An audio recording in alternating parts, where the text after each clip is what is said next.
Soyez les bienvenus, bonjour à toutes et à tous. Nous sommes en direct du stand 24 € Trop Provence Course pour notre première rencontre de la journée. Il y en aura deux. Nous allons parler dans quelques instants, même tout de suite, de la vaccination des trotteurs face aux menaces sanitaires. À mes côtés, je salue le docteur Sophie Paul Jean-Jean. Bonjour Sophie, je me permets de vous appeler Sophie. Oui, parfait. Merci d'être avec nous, le micro fonctionne. Loïc Valois est également là, de la clinique Livet. Bonjour Loïc, merci d'être un fidèle au poste également pour nous éclairer, rebondir, répondre à mes questions de presque néophyte, mais en tout cas je vais jouer ce rôle-là. Et puis également merci à Paul Montigny, éleveur, préparateur de cheval, homme de cheval on va dire, voilà tout simplement, homme de cheval à nos côtés. Il fera le grand témoin lui aussi pour nous expliquer comment il vit cette question, la question de la vaccination que nous avons donc resserrée face aux menaces sanitaires. Alors, ça fait beaucoup de mots qui peuvent presque nous faire peur. Sophie, ne nous faites pas peur. Entre la vaccination, les menaces, qu'est-ce que vous allez nous présenter? Quel est le programme? Alors, moi, je vais vous parler justement de cette vaccination, savoir si c'est utile de vacciner ou si c'est encore une réglementation qui ne sert à rien. Et donc, pour illustrer mon propos, je vais vous parler des dernières grandes épizooties, c'est-à-dire épidémies dans le monde animal. Et puis une maladie que vous ne connaissez peut-être pas, mais c'est l'émergence de la maladie de West Nile. Donc on va parler des maladies contagieuses, grippe, rhinopneumonie et West Nile. Une des solutions face à ces épidémies, c'est la vaccination. Et enfin, que faire soi-même à l'échelle de la filière et de son écurie. Alors on débute avec le constat. Alors, le constat, c'est que les épidémies, les épizooties sont fréquentes. On a par exemple eu en Europe en 2018-2019 une grande épidémie de grippe. On en a eu une petite en 2023. Premier foyer, fin novembre 2018, un cheval suédois qui arrive, qui vient des Pays-Bas et qui introduit la grippe en Europe. De nombreux pays affectés. Alors, il faut savoir que la grippe, on a deux souches essentiellement qui circulent. Là, c'était une souche clade 1 qui était vraiment particulièrement virulente. Et cette épidémie a eu un impact financier et sanitaire très important en Angleterre, où les chevaux ne sont pas vaccinés. Et par contre, en France, il a bien été démontré que malgré l'augmentation des cas de grippe, l'effet bénéfique de la vaccination est démontré par réduction des signes cliniques, les chevaux sont moins malades et surtout la maîtrise des foyers épidémiques. C'est un sujet très important. C'est ce qu'on va devoir se dire et se poser comme question. Est-ce que c'est efficace que de vacciner? Et je sais ça, Chloé, que c'est une question que tout le monde se pose. C'est naturel aussi, hein, je veux dire, c'est humain. La question est posée, mais on a la réponse. Les vaccins sont très très très utiles.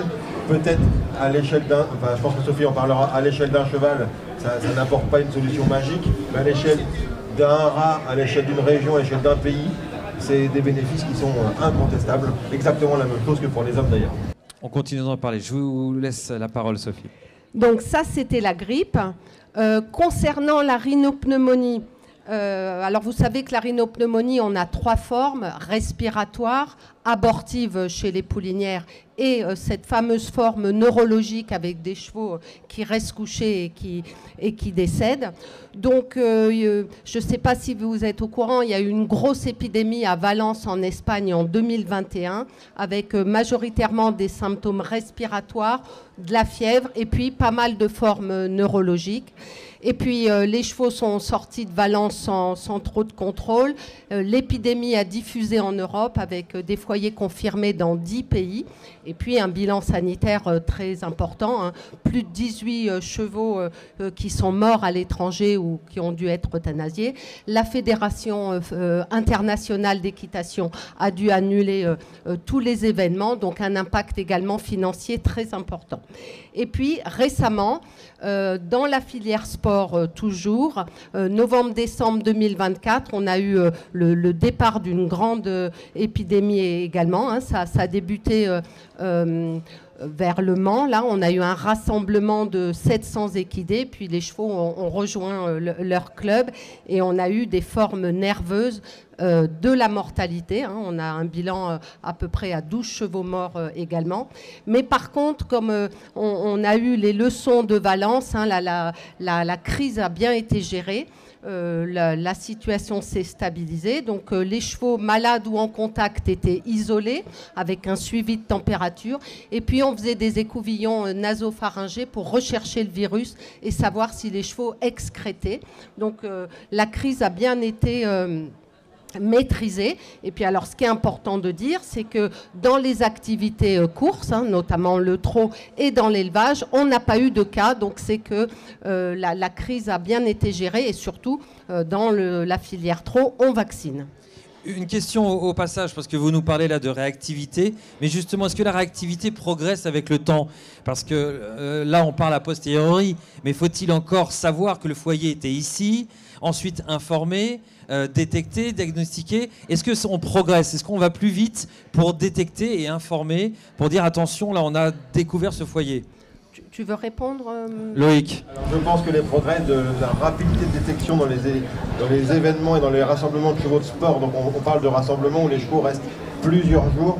Aujourd'hui, ils sont équipés avec des pôles de sanitaires et des surveillances de température qui fait que dans les structures de sport où les chevaux sont en hôtellerie plusieurs jours, on a beaucoup progressé.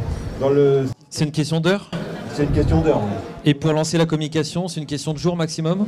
Alors aujourd'hui, on a des avancées sur les analyses de laboratoire qui viennent sur le terrain avec nous, sur les rassemblements internationaux par exemple, qui fait qu'on peut répondre en quelques heures à des réponses de laboratoire précises sur l'absence ou la présence d'un virus. Et donc on a énormément gagné de temps. Après, ce qui compte vraiment pour gagner du temps dans toutes les filières, c'est vraiment la prise de température et le fait d'être extrêmement rigoureux sur le fait qu'on ne rassemble pas son cheval avec un copain, avec un voisin. On n'emmène pas son cheval de course quand il a de la température de façon obligatoire. Ça devrait être une règle absolue. C'est une règle absolue. Il faut prendre la température avant de partir le matin. D'ailleurs, il faut prendre la température avant de travailler. Il faut prendre la température. Et d'ailleurs, les organisateurs ont été vraiment consciencieux parce que beaucoup de professionnels ont annulé les concours et ça, c'était vraiment bien. Et oui, effectivement, on a quand même appris beaucoup de cette grosse crise de Valence. En termes d'agilité et de réactivité, donc. Je vous laisse poursuivre. Donc, dernière maladie dont je voulais vous parler, c'est la maladie de West Nile. Alors, vous savez que le changement climatique est là et il induit une pullulation des arthropodes, les moustiques, les moucherons, les tiques, qui sont eux-mêmes porteurs de virus très pathogènes, de bactéries, de parasites. Et puis, ces arthropodes porteurs de pathogènes sont introduits par le biais de la mondialisation des transports. Et donc, comme par exemple le moustique tigre qui a été introduit en France, eh bien, ces pathogènes trouvent un environnement favorable avec le réchauffement climatique et se multiplient. Et un des plus grands risques à venir de maladies infectieuses équines, c'est vraiment ces arbovirus, c'est-à-dire ces virus transmis par les arthropodes. Donc il y a 3 maladies dont on peut parler. Il y a la fièvre catarrhale ovine qui concerne les ruminants. Alors je ne sais pas si vous avez suivi cet été, on a eu une épidémie foudroyante en France.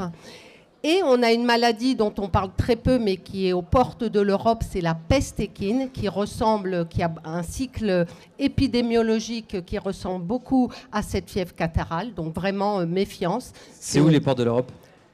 C'est l'Afrique et donc ça peut rentrer en Espagne et donc les autorités sanitaires sont extrêmement vigilantes par rapport à cette maladie.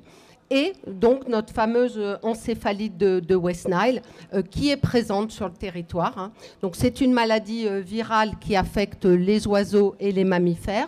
Donc logiquement le cycle se fait entre les moustiques et les oiseaux, Mais de temps en temps, un moustique peut piquer un homme ou un cheval qui va développer la maladie. Donc c'est pareil, une maladie avec des symptômes neurologiques, hein, et les chevaux peuvent en mourir.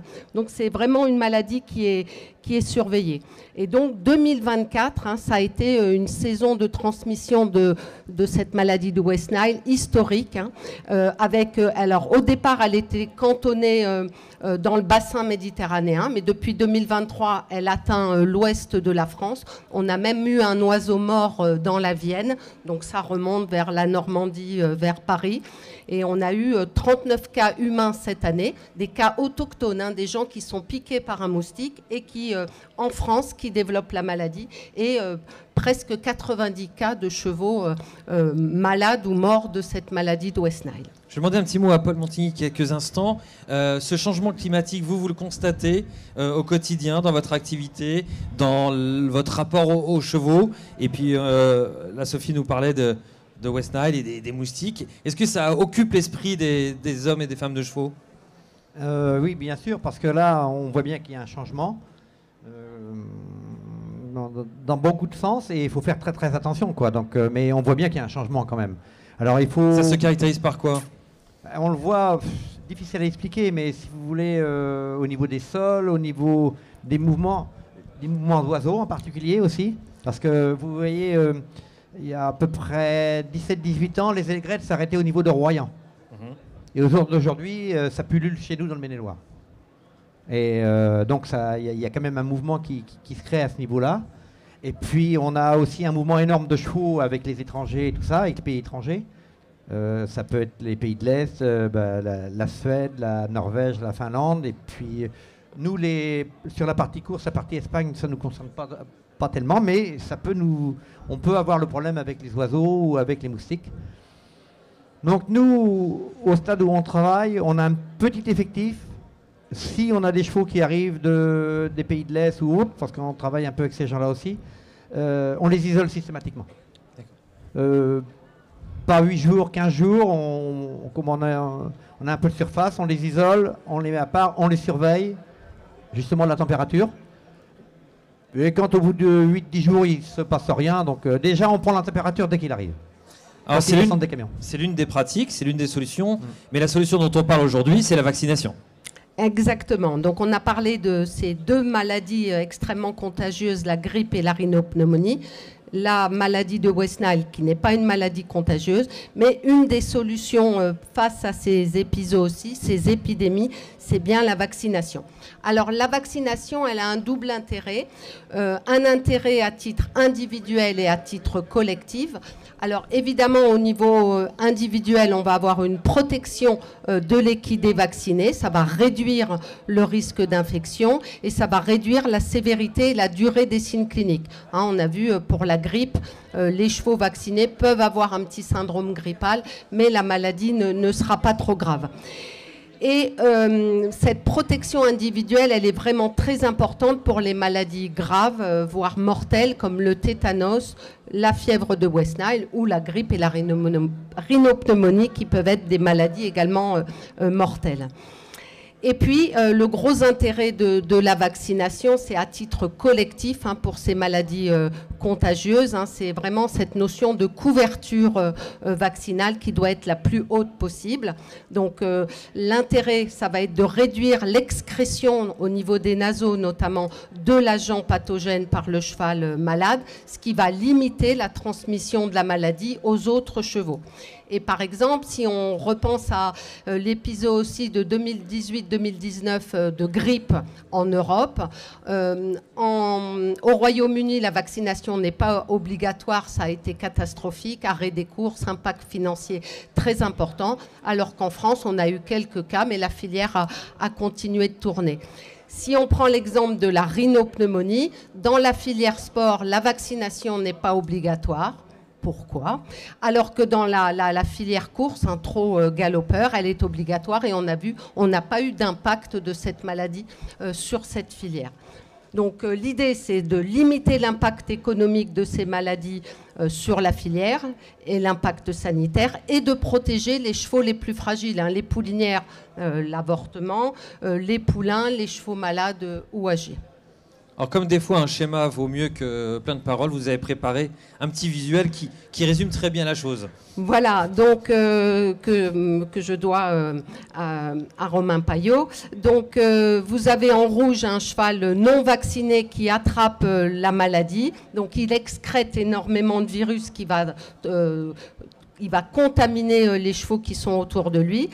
Mais par contre, si les chevaux sont vaccinés, eh bien, le pool de chevaux vaccinés va arrêter le passage virage, la diffusion du virus dans l'effectif. Et donc, les chevaux non vaccinés fragiles seront protégés. Et si on parle de couverture vaccinale, le schéma en haut, c'est vraiment une forte couverture vaccinale contre la grippe en France. On voit quand on a un cas qui apparaît, eh bien, le virus est tout de suite arrêté par l'ensemble de la population vaccinée. Au contraire de la rhinopneumonie, où la couverture vaccinale est encore trop faible, notamment dans la filière sport. Et donc, quand le virus apparaît, il diffuse dans toute la population avec des conséquences graves sur les chevaux.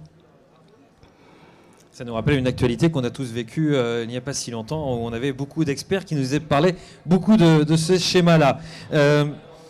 On va parler justement du schéma vaccinal, mais moi j'ai une question que je voudrais poser à Loïc et pourquoi pas également à Paul. Dès qu'on parle de vaccin, souvent on parle aussi de croyance.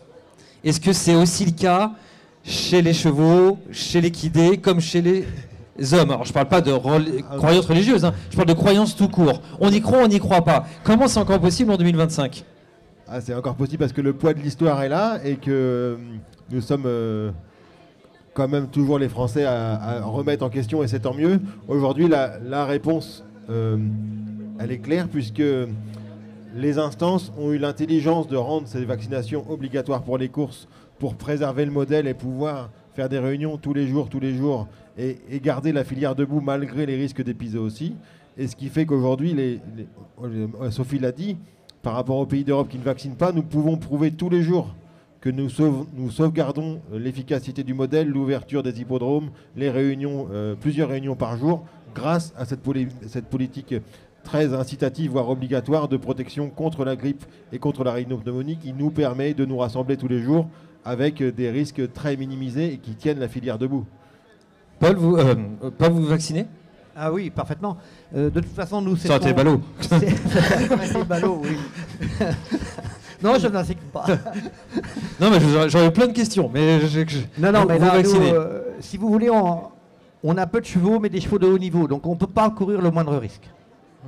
Si on commence à négliger ça, faut qu'on soit pointu sur tous les points. La question sous-jacente, c'est si ce n'était pas obligatoire, vous vaccineriez quand même? On vaccinerait. Moi, je vaccinerais.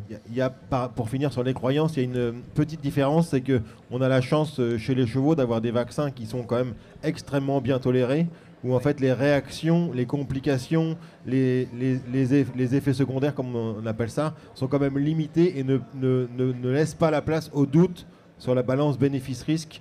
Les coûts sont quand même relativement modérés et les bénéfices très importants et les effets secondaires très faibles, ce qui fait que le débat sur les croyances n'a pas la place qu'il a dans la vaccination humaine. Sophie, c'est à vous. Alors, je voulais juste faire un petit rappel sur le schéma vaccinal. Vous savez qu'on a d'abord une primo-vaccination avec 2 injections classiquement à peu près à 1 mois d'intervalle. Et puis, depuis quelques années, on a rajouté la fameuse V3, une 3e vaccination 5 à 6 mois après les 2 premières injections. Et ben, vous voyez sur le schéma l'intérêt de cette V3, 3e vaccination. Elle permet de maintenir un niveau d'anticorps très élevé, protecteur contre la maladie jusqu'au rappel annuel. Tout à l'heure, il y avait un débat entre professionnels, des gens qui pratiquent tous les jours, et ils n'étaient pas d'accord. Est-ce que vous pouvez nous redire très clairement quelle est la règle au trot? Je vais vous la montrer juste super. après. Pardon, je suis allé trop vite. Disqualifié. Disqualifié. Reprenez. Donc cette V3 est importante, hein, c'est encore une vaccination, mais elle permet de protéger les chevaux jusqu'au rappel annuel.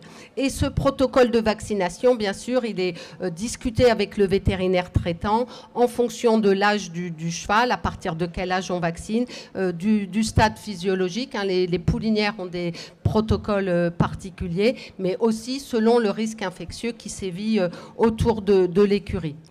Alors juste un petit mot sur la dérive antigénique de la grippe. Hein. Vous savez qu'en médecine humaine, chaque année, la grippe, le virus de la grippe est un petit peu différent. Chez le cheval, la dérive est beaucoup plus lente, mais on a essentiellement deux lignées qui circulent, la lignée CLAD 1 et la lignée CLAD 2. Donc c'est important d'avoir des vaccins qui sont tout à fait à jour avec les souches circulantes sur le terrain. Et donc, pour répondre à votre question, Fabien, qu'est-ce qu'on peut faire à l'échelle de la filière et de son écurie? Bien sûr, on a des protocoles vaccinaux, alors qui ne sont pas toujours complètement en adéquation avec les protocoles des autorisations de mise sur le marché des vaccins, mais bon, l'idée c'est de s'en rapprocher. Donc, la primo-vaccination, c'est bien 2 injections entre 21 et 60 jours. Et cette fameuse V3 entre 120 et 180 jours. Et après, pour la filière trot, un rappel annuel. La filière galopeur, c'est même 2 vaccins par an. Ce que je me permets de rajouter, c'est que c'est bien écrit et c'est réglementairement 180 jours. Et 180 jours, ça n'est pas 6 mois, c'est 6 mois moins 3 jours. Et j'encourage vraiment, donc aujourd'hui, vous savez, pour déclarer les chevaux d'entraînement, on saisit les vaccins dans l'infonette. Et donc, il faut que tout le monde soit bien sensible sur le fait que ce rappel à 6 mois n'est pas un rappel à 6 mois, mais un rappel à 6 mois moins 3 jours. C'est très, très, très important de le rappeler parce qu'aujourd'hui, les amendes du trot sur les défauts de vaccination sont montées à 500 € en cas de rature, etc. Et du coup, il faut être très, très vigilant sur les dates. Et non partant, et tout, à traverser toute la France. Exactement. Et on dit demi-tour. Et donc, ce serait trop bête. Donc, 180 jours. Pour 3 jours, c'est dommage. Donc voilà, je permets d'insister sur ces 180 jours pile et pas 6 mois. Mais on est là pour faire de la pédagogie. Donc, Merci, en effet, Loïc, 180 jours. En effet, Loïc. Et donc, concernant la rhinopneumonie, donc l'obligation est plus récente et c'est vraiment une grande avancée. Donc, le protocole de la rhino se cale sur celui de la grippe. Comme ça, le vétérinaire ne se déplace qu'une fois. Il peut faire une injection contre la grippe et une injection contre la rhinopneumonie. Ce rappel entre 120 et 180 jours après la primo-vaccination et après des rappels annuel, c'est déjà très très bien. Se souvenir qu'on ne vaccine pas dans les 4 jours pleins qui précèdent une course. Alors le nombre de jours est très strict, j'ai bien compris, mais malgré tout, est-ce qu'il y a des protocoles qu'on peut adapter? Est-ce qu'ils sont adaptables ou c'est quelque chose de très strict? Alors, moi, à tout égard? Sur ces deux protocoles, c'est le minimum obligatoire, hein, c'est comme ça que je vois les choses. Aujourd'hui, il faut savoir qu'on a parlé de préserver la filière et d'avoir une protection collective par les vaccins. Mais si on veut s'attacher à une protection individuelle plus serrée, c'est-à-dire qu'on veut protéger la filière, mais on veut aussi protéger son propre cheval, je pense qu'il y a tout intérêt à raccourcir les intervalles de vaccination de 1 an à 6 mois. Alors évidemment, c'est un petit surcoût, mais quand on veut mieux protéger chaque individu, passer d'une démarche réglementaire à tous les ans à une démarche optionnelle ou volontaire à tous les 6 mois amène une protection individuelle, cette fois un peu plus forte et limite un peu plus l'expression des symptômes cheval par cheval. Oui, on revient à la courbe. Hein. À chaque fois qu'on fait un rappel, eh bien, on rehausse le taux d'anticorps protecteurs contre la maladie.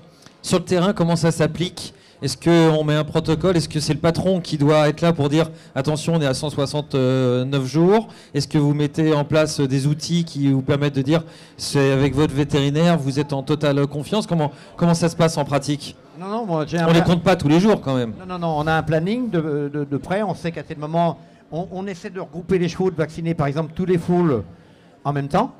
Donc on sait que à 6 mois, moins 3 jours, il faudra qu'ils soient faits. En général, on les fait un peu avant, une quinzaine de jours avant.